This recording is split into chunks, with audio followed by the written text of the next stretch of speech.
لقد كنت في غفلة من هذا فكشفنا عنك غطاءك فبصرك اليوم حديد. بارك الله لنا ولكم في القرآن العظيم ونفعنا وإياكم بالآيات والذكر الحكيم. إنه تعالى جواد كريم ملك بر رؤوف رحيم.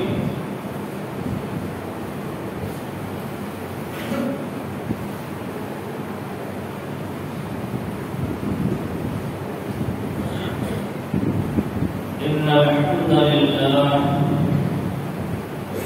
الحمد لله وحده والصلاة والسلام على من لا نبي بعده. أما بعد فأعوذ بالله من الشيطان الرجيم.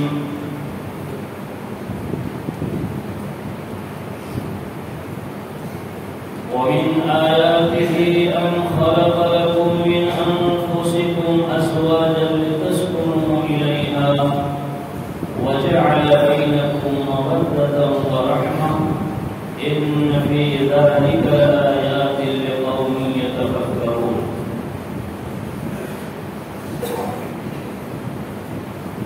عورت اللہ رب العالمین کی ایک نشانی ہے. اس کائنات میں انگیت بے شمار نشانیاں ہیں. انسان صبح و شام اللہ کی نشانیوں کو دیکھتا ہے، ان نشانیوں سے گزرتا ہے، اللہ کی نشانیوں سے فائدے اٹھاتا ہے. اللہ نے قرآن مجید میں ساتھ عورت کو اپنی نشانی قرار دیا.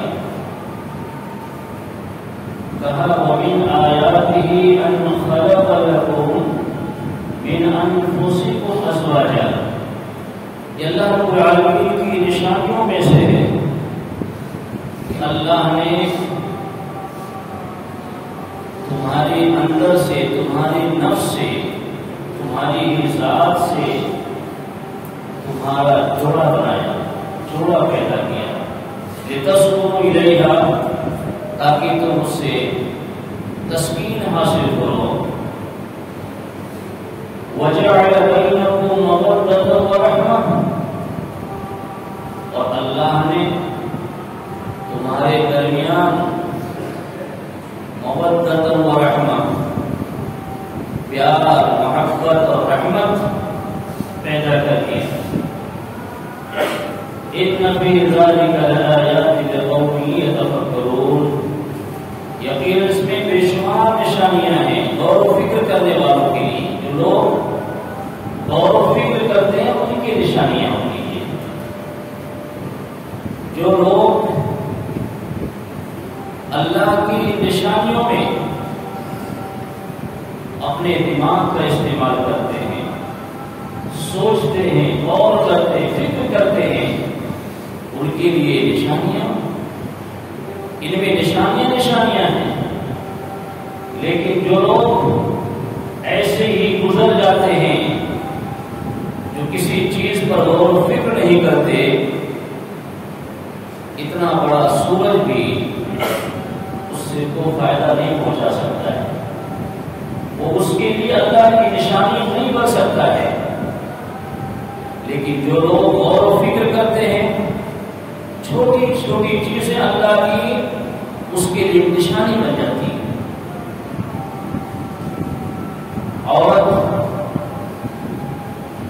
اور مرد یہ زندگی کے دو پہیے ہیں. انہی دو پہیوں پر انسان کی زندگی رواں و دواں ہوتی ہے.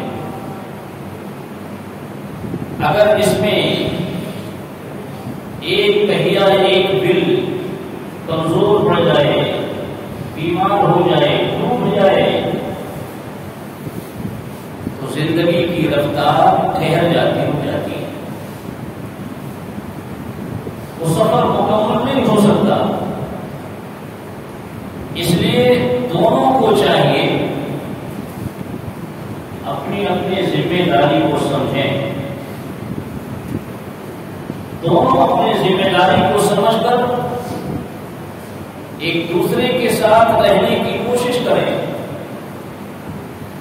زندگی کی رفتار میں کبھی رکاوٹ نہیں آئے گی، زندگی کا یہ سفر پورا ہو جائے گا، لیکن جہاں کہیں اپنی ذمہ داریوں میں کوتاہی ہوگی وہیں زندگی کی رفتار رک جائے گی۔ خوشگوار زندگی ناخوشگواری میں تبدیل ہو جائے گی۔ اس لیے ہر ایک کو اپنی اپنی ذمہ داریاں سمجھنے کی ضرورت ہے۔ اللہ کے رسول صلی اللہ علیہ وسلم جو کچھ فرمایا، چونکہ آپ رحمت للعالمین تھے، آپ نے کوئی کسی کی طرفداری نہیں کی ہے، ایک انصاف کی بات کی ہے۔ آپ اللہ کے پیغمبر تھے، اللہ کے رسول تھے، اللہ کا پیغام لا کر اللہ کے بندوں تک پہنچانے والے تھے۔ اس میں آپ نے کسی کی کوئی طرفداری نہیں کی، جو حق تھا وہی بیان کر دیا۔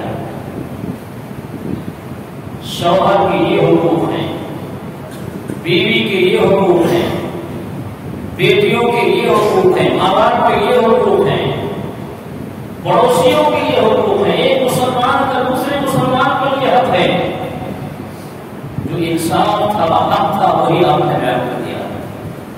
ایسا نہیں کہ آپ نے اپنی بیٹیوں کے لیے، اپنی پھوپھیوں کے لیے، اپنے کنبے قبیلے کے رشتے داروں کے لیے کوئی خاص مسئلہ بیان کر کے ان کی طرفداری کی، جو تھا وہی بیان کیا آپ نے، بلکہ آپ کا انصاف اتنا مشہور ہے، آپ کا انصاف اتنا مشہور ہے، آپ نے اعلان کیا موقع پر مدینے کے اندر ایک فاطمہ نامی مشہور گھرانے کی لڑکی، رئیس گھرانے کی لڑکی چوری کے جرم میں گرفتار ہوئی، پکڑی گئی، سزا کی حقدار ہو گئی۔ لوگوں نے سفارش شروع کر دی، بڑے گھرانے کی لڑکی ہے، اونچے قبیلے کی لڑکی ہے، اسے چھوڑ دیا جائے، رعایت کر دی جائے تو پورا قبیلے کا نام بچ جائے گا۔ لیکن انصاف دیکھیے محمد رسول اللہ صلی اللہ علیہ وسلم کا، آپ نے کہا لوگوں غلط باتوں میں سفارش کرتے ہو، اعلان کیا اور کہا سن لو، یہ فاطمہ کیا، وہ فاطمہ جو محمد کی بیٹی ہے صلی اللہ علیہ وسلم، وہ فاطمہ جو سید النساء جنتی عورتوں کی سردار ہے، اگر فاطمہ بنت محمد کی چوری کی جرم میں پکڑی جاتی، اس کا جرم ثابت ہو جاتا، محمد رسول اللہ صلی اللہ علیہ وسلم اپنی بیٹی فاطمہ کا بھی ہاتھ کاٹ دیتے، اس میں کوئی رعایت نہیں کرتی۔ انصاف یہ تھا آپ کا، آپ نے کبھی طرفداری نہیں کی کہ میرے قبیلے کے لوگ ہیں، میرے خاندان کے لوگ ہیں، جہاں غلط دیکھا غلط کو غلط کہا، صحیح کو صحیح کہا، حق کو حق کہا، یہ آپ کا انصاف۔ دنیا کے اندر جو آپ کا نام بولتا ہے اسی انصاف کی بنیاد پر بولتا ہے۔ آپ نے کبھی کسی کے ساتھ ناانصافی نہیں کی ہے، نہ کوئی طرفداری کر کے آپ نے کوئی فیصلہ کیا۔ اللہ کے رسول جناب محمد رسول اللہ صلی اللہ علیہ وسلم نے مردوں کے بھی حقوق بیان کر دیے، عورتوں کے بھی حقوق بیان کر دیے۔ اگر کوئی مرد یا کوئی عورت اپنے اس دائرے میں رہ کے زندگی گزار رہی ہے تو وہ اللہ کی نظر میں بادشاہ نکلا ہے۔ اگر اس دائرے سے نکل کے زندگی کوئی گزار رہا ہے تو وہ کتنا عبادت گزار بندہ اور بندی کیوں نہ ہو، اللہ کی بندے کو نیک اور وہ صالح نہیں بن سکتے. جن کا جو دائرے کار ہے اسی دائرے کے اندر رہ کر زندگی گزارنا نیک انسان کی علامت ہے. اللہ کے رسول جناب محمد رسول اللہ صلی اللہ علیہ وسلم کے سامنے ایک اور دو لوگوں کا تذکرہ ہوا اور لوگوں نے بیان کیا.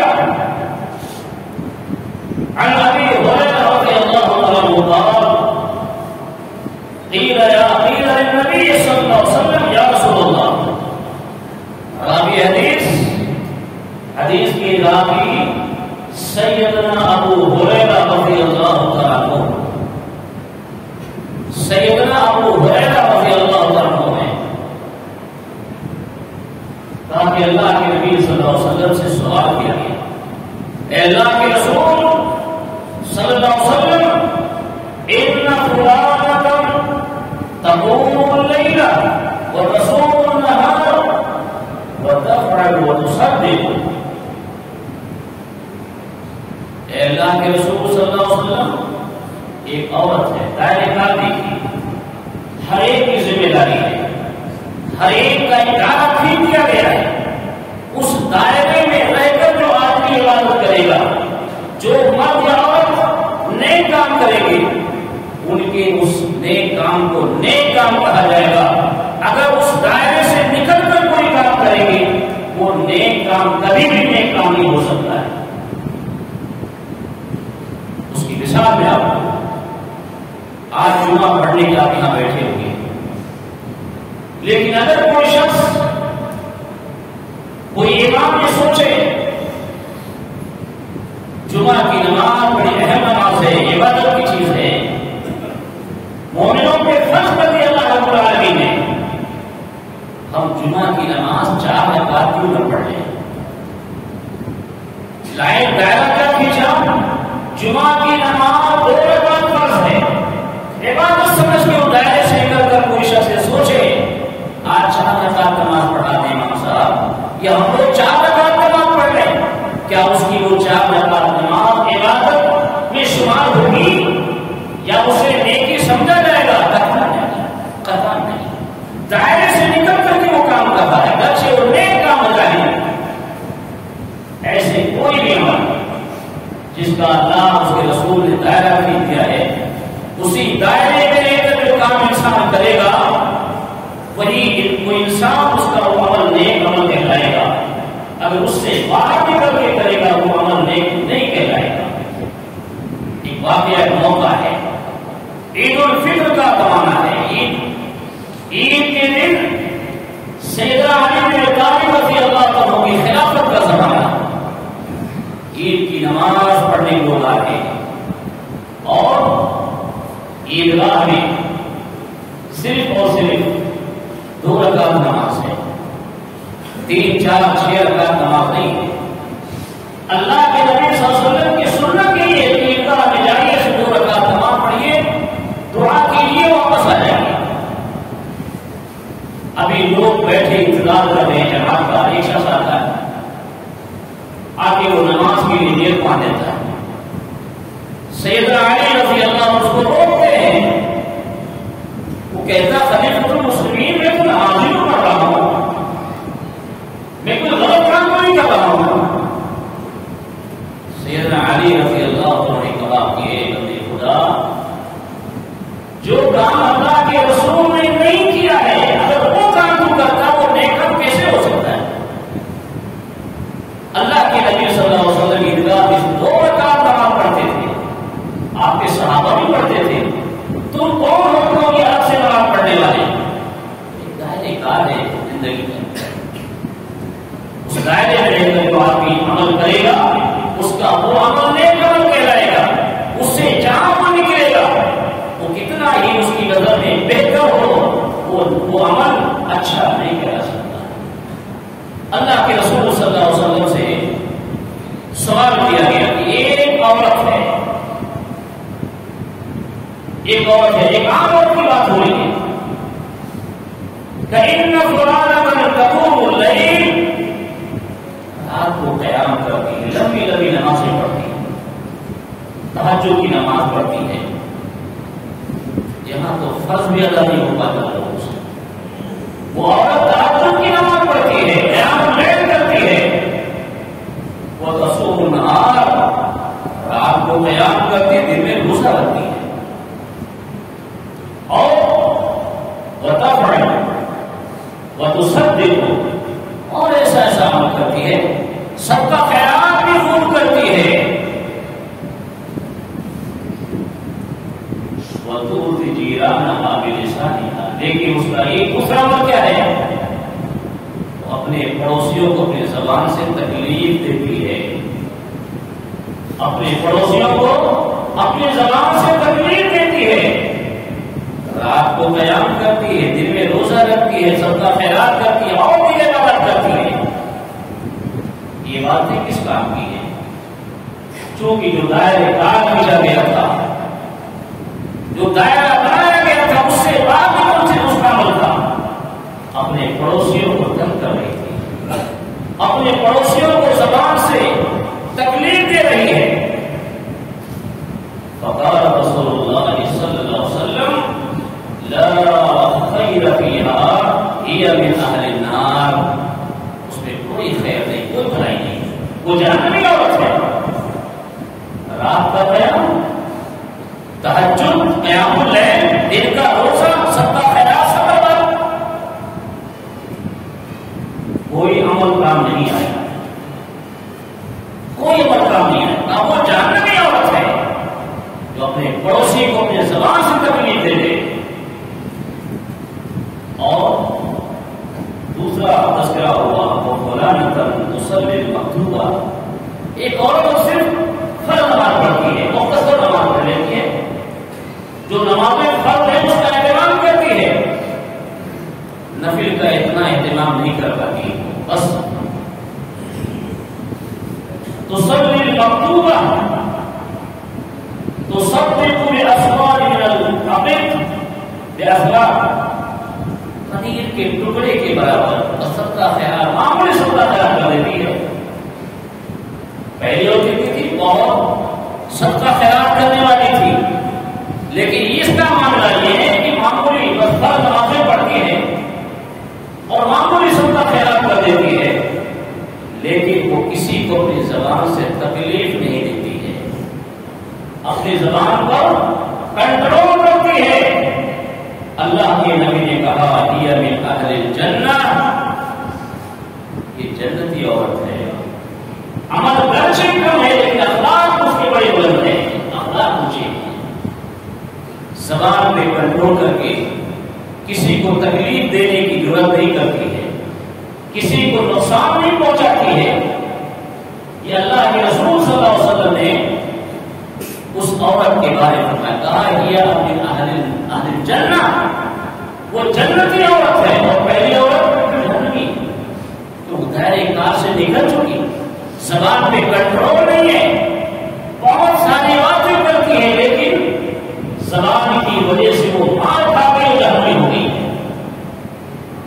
اللہ کے رسول صلی اللہ علیہ وسلم نے جو دائرہ اس کا کھینچ دیا ہے، مرد ہو یا عورت ہو، ہر آدمی اپنی اپنی ذمہ داریوں کو نبھائے، اسی دائرے میں رہ کر زندگی گزارنے کی کوشش کرے، زندگی کی رفتار کبھی رکے گی نہیں، تھمے گی نہیں، وہ زندگی کی رفتار رواں رہے گی، اور جہاں کہیں بھی ذمہ داریوں سے کنارہ کشی اختیار کرے گا، زندگی کی رفتار رک جائے گی، کہیں نہ کہیں کسی موڑ پر اٹک جائے گی۔ اس لیے مردوں کو بھی چاہیے کہ اپنی ذمہ داریوں کو سمجھیں۔ آج عام طور پر جو بگاڑ کا شکل ہے، جو ہمارے گھروں میں بگاڑ، مسلم معاشرے کے اندر بگاڑ پیدا ہوتا ہے، مرد عورت کے بیچ، میاں بیوی کے بیچ میں، اس کی وجہ یہ ہوتی ہے کہ نہ مرد اپنی ذمہ داریاں سمجھتے ہیں، نہ عورتیں اپنی ذمہ داریوں کو سمجھتی ہیں۔ لیکن ایک چیز یاد رکھیے گا، انتقام اور بدلہ کسی کو لینے کے لیے کبھی سوچنا بھی نہیں چاہیے کہ اگر میرا شوہر نافرمانی کرتا ہے، ظلم کرتا ہے، گناہ کرتا ہے، میرے ساتھ زیادتی کرتا ہے، میں بھی اس کے ساتھ زیادتی کروں، کا مطلب وہ بھی گنہگار، تم بھی گنہگار، تمہارا جو کام ہے وہ تو کرو، اللہ رب العالمین اس کو سزا دے گا، اس کے ساتھ وہ فیصلہ کرے گا۔ تو انتقام میں کوئی کارروائی کرو گی تو تم بھی گنہگار اور مجرم ہو جاؤ گی۔ ایسے کوئی بیوی اگر غلط کام کرتی ہے، زیادتی کرتی ہے، زبردازی کرتی ہے، تو شوہر کو چاہیے کہ وہ صبر کر کے معاملے کو اللہ کے حوالے کر دے، اس لیے کہ اگر جواب دے گا وہ جیسا وہ بھی بن جائے گا تو گویا کہ وہ تو گنہگار ہے ہی، اپنی ذمہ داریوں میں کوتاہی کر کے، شوہر کی نافرمانی کر کے، شوہر بھی بیوی کو ویسا ہی جواب دے رہا ہے، گالی گلوچ سمجھانا بولنا ایک الگ چیز ہے۔ مرد بیوی کو سمجھا سکتا ہے، بیوی مرد کو سمجھا سکتی ہے، لیکن کسی نے گالی دی، گالی سن کر جواب دے گا تو وہ دونوں گنہگار، وہ تو گنہگار تھی یا مرد تھا تو گنہگار تھا، جواب دے کر کے سامنے والا بھی گنہگار ہو گیا۔ اس لیے ایسی کارروائی کرنا، ایسا عمل کہ سامنے والا جیسا ویسا ہی بن جانا، تو گویا کہ جس گناہ کا وہ مرتکب ہو رہا ہے اسی گناہ کی آپ بھی مرتکب ہو جائیں گے۔ اللہ کے رسول جناب محمد رسول اللہ صلی اللہ علیہ وسلم نے آپ معراج سے لوٹنے کے بعد آپ نے لوگوں سے خطاب کیا، عورتوں سے خطاب کیا، کہا اے عورتوں کی جماعت، تم صدقہ خیرات زیادہ کرو۔ میں نے جہنم کی سیر کی، جنت کی سیر کی، میں نے جہنم میں سب سے زیادہ عورتوں کو دیکھا ہے۔ اللہ کے نبی یہ کیسا کیوں؟ عورتیں جہنم میں کیوں زیادہ گئی؟ کہا ناشکری کی بنا پر، کہا ناشکری کی بنا پر، کہا کس کی ناشکری؟ آپ نے شوہروں کی ناشکری۔ ذرا سی بات میں اور کہہ دے کہ مجھے تو کہیں کبھی یہاں سکون ہی نہیں ملا ہے، چاہے آدمی اس کا پورا خیال کرتا ہے، لیکن عورت کی فطرت میں چیز، عورتوں کو چاہیے کہ وہ صبر سے کام لے۔ گھر وقت اور ماحول میں تبدیلی آتی رہتی ہے، ہر وقت ہر موقع جو ہے برابر نہیں ہوتا ہے، کبھی اگر تنگی آ جاتی ہے تو عورتوں کو چاہیے کہ وہ صبر کریں۔ ہم نے اتنے دنوں تک ڈھانٹ بانٹ کے آرام سے کھائی تھی، اگر آج کبھی کسی چیز کی کمی آ گئی ہے تو اسے زبان نہیں کھولنی چاہیے۔ اللہ کے نبی نے کہا ناشکری کی بنا پر، شوہر کی ناشکری کر کے عورت جس کی وجہ سے جہنم میں ان کی تعداد زیادہ، اس لیے صحابہ کرام کی عورتوں، صحابیات کرام سے، صحابیات سے سبق سیکھیے کہ ان کی زندگی کیسی گزرتی تھی۔ سیدہ فاطمہ رضی اللہ عنہا، سیدہ فاطمہ جناب محمد رسول اللہ صلی اللہ علیہ وسلم کی بیٹی ہے، بھی تذکرہ ہوا، جنتی عورتوں کی سردار ان کو خطاب ملا ہے، لیکن گھر کا کام کاج کرنے سے ایک اور موقع آیا، کہا گھر سے چل کر ابا کے پاس آئی اور کہا ابا جان پانی کا مشکیزہ لے کر پانی ڈھونے سے لانے سے پیٹ میں نشان پڑ چکا ہے، چکی چلانے آٹا پیسنے سے ہاتھوں میں نشان پڑ گیا ہے، اگر ایک خادم کا انتظام ہو جائے تو میرے گھر کے معاملے میں ہاتھ لگا دیا جائے۔ آپ نے کہا بیٹی ابھی بدر کے یتیمی کی زندگی گزار رہے ہیں، ہمیں پہلے ان کا خیال کرنا ہے، تمہارا بھی سوچیں گے، لیکن کہا میری بیٹی فاطمہ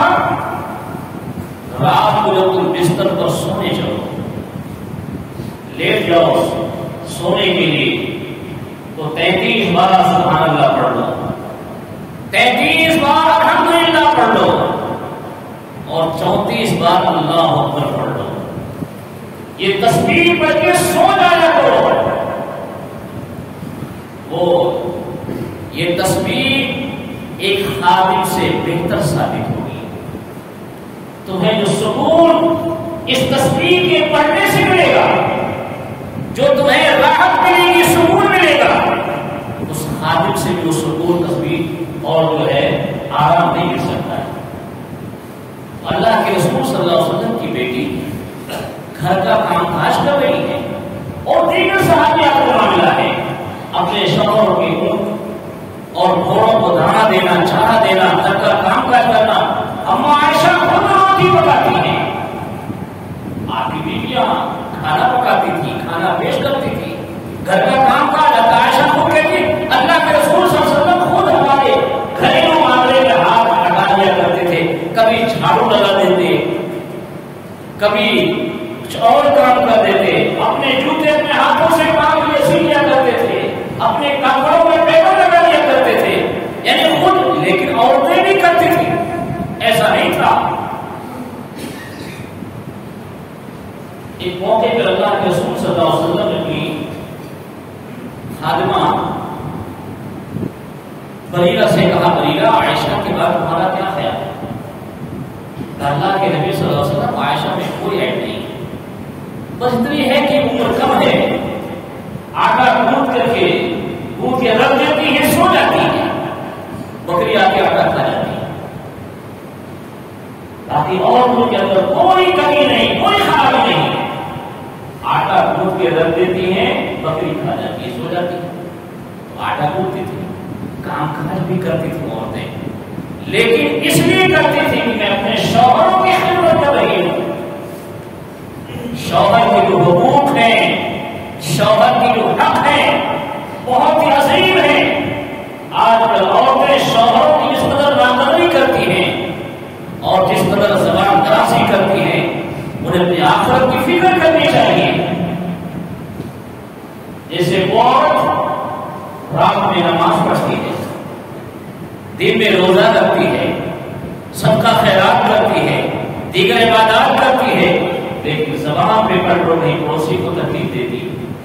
اگر ہماری مائیں اور بہنیں بھی اپنے گھروں میں یہی حرکتیں کریں، دن بھر بیٹھ کے قرآن پڑھیں، روزے رکھیں اور صدقہ خیرات کریں، لیکن اگر شوہر کی دل آزاری کریں گی، شوہروں کا دل دکھائیں گی، بات بات میں گلا شکوہ کریں گی، تو یہ ان کی آخرت کی بربادی کی علامت ہے۔ وہ اچھی عورت، نیک عورت نہیں کہلائی جا سکتی ہے، اسے چاہیے کہ وہ معاملات میں صبر کرے اور شوہروں کی فرمانبرداری کرے۔ نبی اکرم جناب محمد رسول اللہ صلی اللہ علیہ وسلم نے ایک صحابیہ،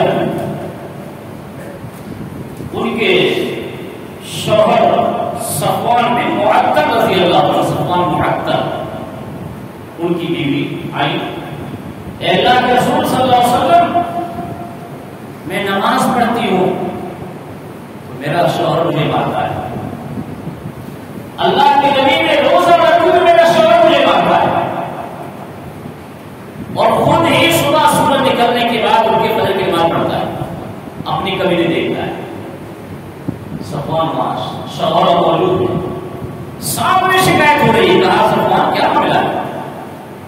اللہ کے نبی صلی اللہ علیہ وسلم، یہ میری بیوی راتوں کو لمبی لمبی نماز پڑھتی ہے، ایک ہی رکعت میں دو لمبی لمبی سورتیں پڑھ جاتی ہے، میں منع کرتا ہوں نہیں مانتی، روزہ رکھتی ہے، لمبی روزے، کئی کئی روزے رکھتی ہے، منع کرتا ہوں نہیں مانتی ہے۔ آپ نے کہا کہ ایک سورت بھی کافی ہے، اور اس کے بعد آپ نے کہا اگر کسی عورت کا شوہر موجود ہو، اگر کسی عورت کا شوہر موجود ہے، اس کی اجازت کے بغیر کوئی عورت نفلی روزہ نہ رکھے، اجازت کے بغیر۔ روزہ ایک اہم عبادت ہے، نماز ایک اہم عبادت ہے، لیکن فرض نماز روزے کی قید نہیں ہے۔ حد بندی ہوتی ہے 4 رکعت فرض تو فرض ختم ہو گئی، جمعہ کی 2 رکعت ختم ہو گئی، نفلی نماز نفلی روزے کی تو کوئی بات نہیں ہے. اس لیے فرمایا کہ اجازت لے کر کے نفلی روزہ بھی رکھو، اجازت لے کر کے نفلی نمازیں پڑھا کرو.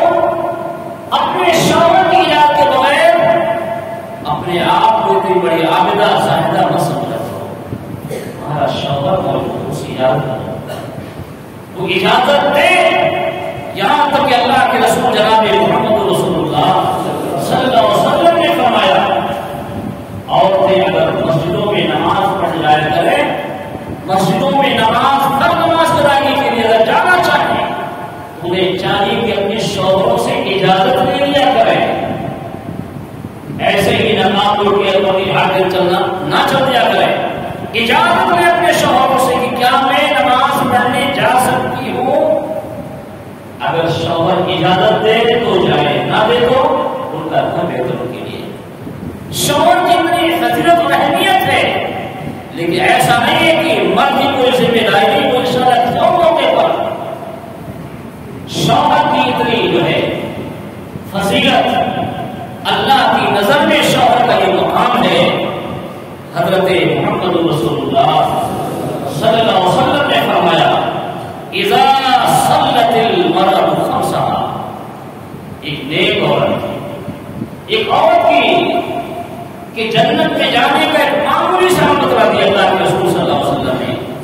گرچہ معمولی ہے لیکن اس کے اندر نبھانے کی ذمہ داریاں بڑی اہم ہیں. کہا اگر کوئی عورت 5 وقت کی نماز پڑھے پابندی کے ساتھ، وصامت شہرها، اور رمضان کے مہینے کا روزہ رکھ لے، وحفظت فرجہ، اپنی عزت آبرو کی حفاظت کر لے، بے پردہ بے مذہبی کی ماحول میں کہیں گھومے پھرے نہیں، جس طریقے سے اسلام کو رہنے حکم دیا پردے کے ساتھ میں عزت آبرو کی حفاظت کرے. وہ اطاعت زوجہا، اور اپنے شوہر کی فرما برداری کر لے. شوہر کی بات مان لے، بات وہ بھی ناجائز بات نہیں، جائز بات. جب کوئی شوہر حکم میں بات کرے دیکھے کہ صحیح ہے، جائز ہے، دین کے دائرے میں ہے، اس میں پھر وہ نافرمانی نہ کرے. وہ اطاعت زوجہا قیل لہا ادخلی الجنہ من ای ابواب الجنہ. اس سے کہا جائے گا خاتون اللہ کی بندی، جنت کے جس دروازے سے تو چاہ داخل ہو جا، سارے دروازے تیرے کھلے ہوئے ہیں. عمل کتنا مختصر ہے، چار چیزوں پر عمل کر لے. 5 وقت کی نماز کی پابندی کر لے، رمضان کے روزے رکھ لے، اور اپنی عزت آبرو کی حفاظت کر لے، اپنے شوہر کی فرمانبرداری کرنے پہ آمادہ ہو جائے. جنت کے جس دروازے سے چاہے گی اس کو داخلے کا اعلان ہو جائے گا. حضرت محمد رسول اللہ صلی اللہ علیہ وسلم نے فرمایا عورتیں بیٹھی ہوئی ہیں، وہاں سے آپ کا گزر ہو رہا ہے، آپ گزرے، گزرنے کے بعد آپ نے کہا کہیں ایسا نہ ہو اے عورتوں تم شادی شدہ ہو. کہا ہاں ہماری شادیاں. کہا کہ ایسا نہ ہو کہ تم خوشحال لوگوں کی طرح ناشکری پر آمادہ ہو جاؤ. خوشحال لوگوں کی طرح، جیسے لوگ کبھی کوئی تکلیف نہیں دیکھتے، اور جب تکلیف آتی ہے تو ہائے ہائے کرنا شروع کر دیتے ہیں. جن کی زندگی جیون میں زندگی کبھی کوئی تکلیف نہ دیکھی ہو اور کوئی تکلیف آ جاتی ہے تو ناشکری کا آمادہ ہو جاتے ہیں. کہا خوشحال لوگوں کی طرح تم لوگ بھی نہ ہو جانا. اللہ کے نبی یہ کیا ہے؟ خوشحال لوگوں کی ناشکری کیا ہے؟ کہا کبھی تم ایسا نہ کہنا جیسے کوئی خوشحال آدمی کوئی مصیبت دیکھ کر کے اور وہ ناشکری کرنا شروع کر دیتا ہے، گلا شکنا شروع کر دیتا ہے. کبھی مت کہنا ماں لائی کبھی وہ خیر کرتا. اپنے شوہر اپنی ازدواجی زندگی میں کبھی کوئی تکلیف دے کر اپنے شوہر سے کبھی یہ مت کہنا کہ میں نے زندگی میں کبھی تم سے کوئی خیر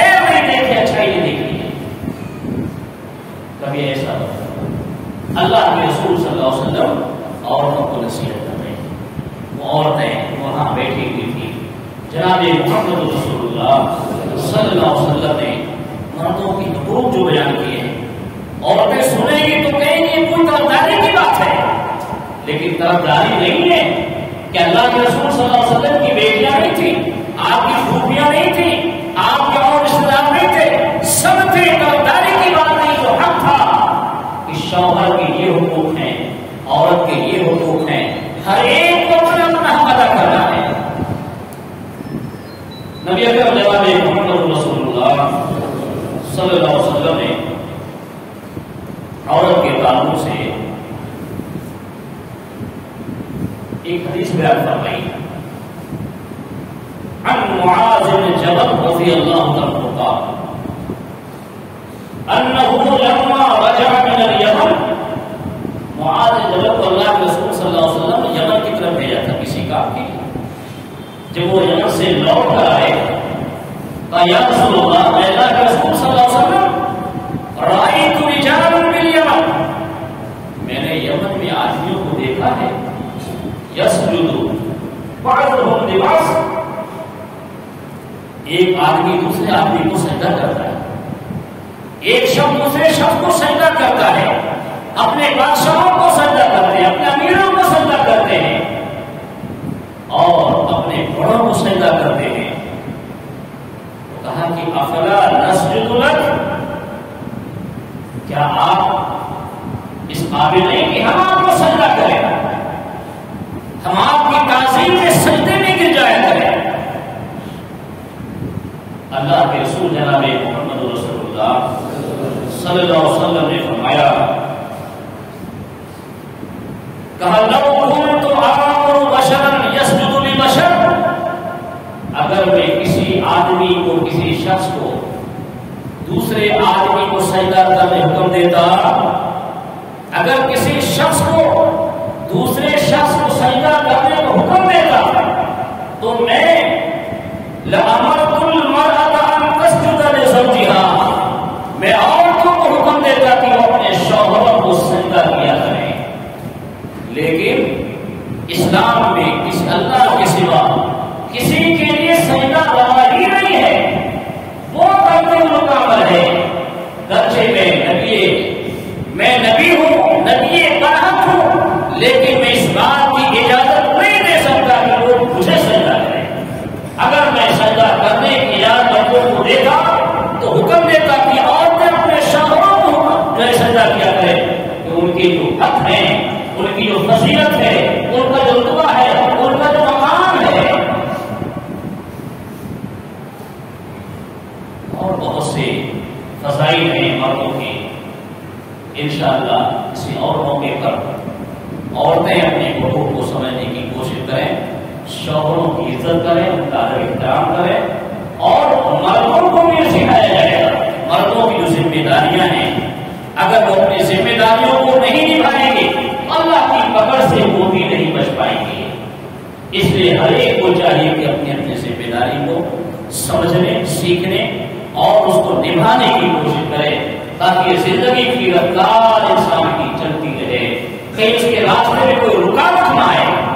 اللہ رب العالمین سے دعا ہے کہ اللہ تعالیٰ ہم سب کو اسلامی تعلیمات کو سمجھنے، اس پہ عمل کی توفیق عطا فرما۔ اللہ ہم سب کو پکا سچا موحد مسلمان بنا۔ اللہ ہم سب کو شرک سے، گناہوں سے اللہ ہماری حفاظت فرما۔ آپ سے زندگی کو اللہ رب العالمین